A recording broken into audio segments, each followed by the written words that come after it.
এই যে চৈত্র মাসের যে গাজন উৎসবে যে পুজো হচ্ছে এখন, এই পূজা আজকের যে ফল, শিবের যে গাজন ফলের দিবস, এবং দেখা যাচ্ছে যে গামার গাছ কাটতে আসছে, এই বিষয়ে যদি একটু বিস্তারিত বলেন।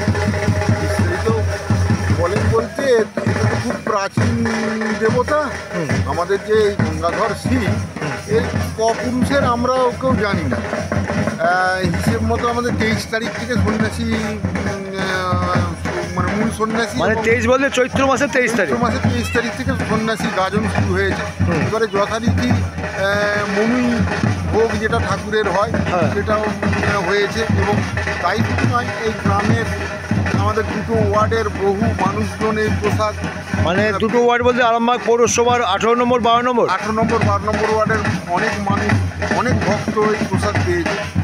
আর কালকে আমাদের মহা অফিসই হয়েছে, মানে ওই যেটা ঠাকুরকে ভোগ দেওয়া হয় ওই হাড়ি ভাসানো হয়েছে।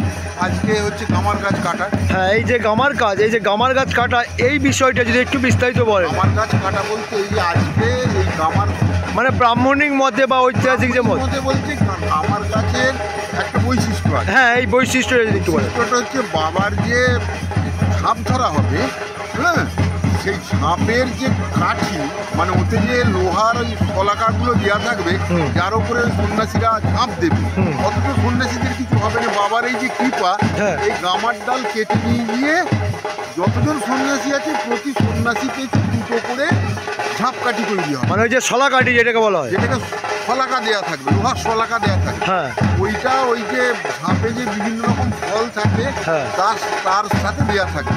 কালকে যে রাত্রি গাজন হবে, পুজো হবে, পরশু দিন গাজনেও পুজো হবে, হবার পর ওই ওতে ওরা ঝাঁপ দেবে। ওই শলাকার উপরে ওরা ঝাঁপ দেবে। শলাকাটা সেখানে কোনো ওই যে ভক্তদের কোনো ক্ষতি হবে না?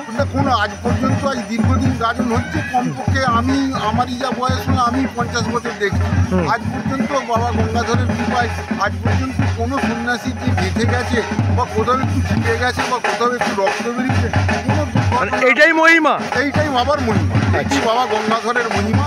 হ্যাঁ, এবং সন্ন্যাসী আজ দীর্ঘদিন পর্যন্ত যেভাবে করে আসছে। এবছর কতজন সন্ন্যাসী বা ভক্ত হয়েছে? 30 জন সন্ন্যাসী হয়েছে, মূল সন্ন্যাসীকে নিয়ে।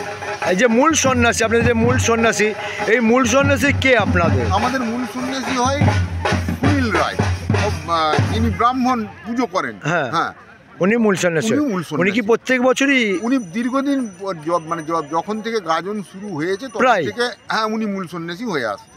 আচ্ছা আচ্ছা, এই যে আপনাদের কালকে যে রাত গাজন বললেন বা নীল পুজো, এই নীল পুজো উপলক্ষে আপনাদের কোনো অনুষ্ঠান বা এরকম কিছু আছে নাকি? আমাদের অনুষ্ঠান বলতে মেনলি অনুষ্ঠান যেটা কালকে রাত্রেবেলা মন্দিরে পুজো হবে, তারপরে আমরা নদীতে, হ্যাঁ, আমরা সমস্ত সন্ন্যাসী এবং মানে গ্রাম ঘুরবে, ঘুরে ওইখানে পুজো টুজো হবে। পুজো হবার পর পুনরায় মন্দিরে ফিরে আসবে, এসে ওই ঝাঁপকে সারা রাত ঝাঁপ, মানে ওটা আমাদের মানে পুজোর ভাষায় বলে ঝাঁপ জাগানো। আচ্ছা, ঝাঁপ জাগানো। ওরা ওই একটি ঘটেতে আমসকা এবং জল থাকবে, প্রত্যেকটি সন্ন্যাসী পালা করে ওই। আরো একটি বিষয়, যে নীল পুজো বা মেলের বার, এই যে মেলটা কি জিনিস? মেলটা হচ্ছে, মানে মেলের দিন নিয়ম হচ্ছে যে এই 5টি স্থানীয় শিব মন্দিরের সন্ন্যাসীরা, তারা এসে, তারা ওই যেমন আমরা বিজয়াতে কোলাকুলি করি, সেই জিনিসটা করবে। আমাদের যে মন্দিরের সন্ন্যাসী তারাও বিভিন্ন মন্দিরে যাবে, অন্যান্য যেমনই সামবাটি, মানে অন্যান্য মন্দির থেকে আসবে এবং আমরাও ওই মন্দিরে যাব। হ্যাঁ, হরিহরপুর, এই স্থানীয় যে আমাদের মন্দির আছে, এই মন্দির থেকে মেল বন্ধন, যেটা বলে, এটা একটা সামাজিক ব্যাপারও আছে, আবার একটা দৈবিক ব্যাপারও আছে, দুটোই কাজ করে আর কি। আপনার নাম? আমার নাম হচ্ছে বাপি বল্লভ। এটা কোন জায়গা? এইটা হচ্ছে কালীপুর 12 নম্বর ওয়ার্ড। আচ্ছা, আপনাদের শিবের নামটা যদি আরো একবার বলেন। আমাদের শিবের নাম হচ্ছে শ্রী শ্রী গঙ্গাধর শিব। ধন্যবাদ।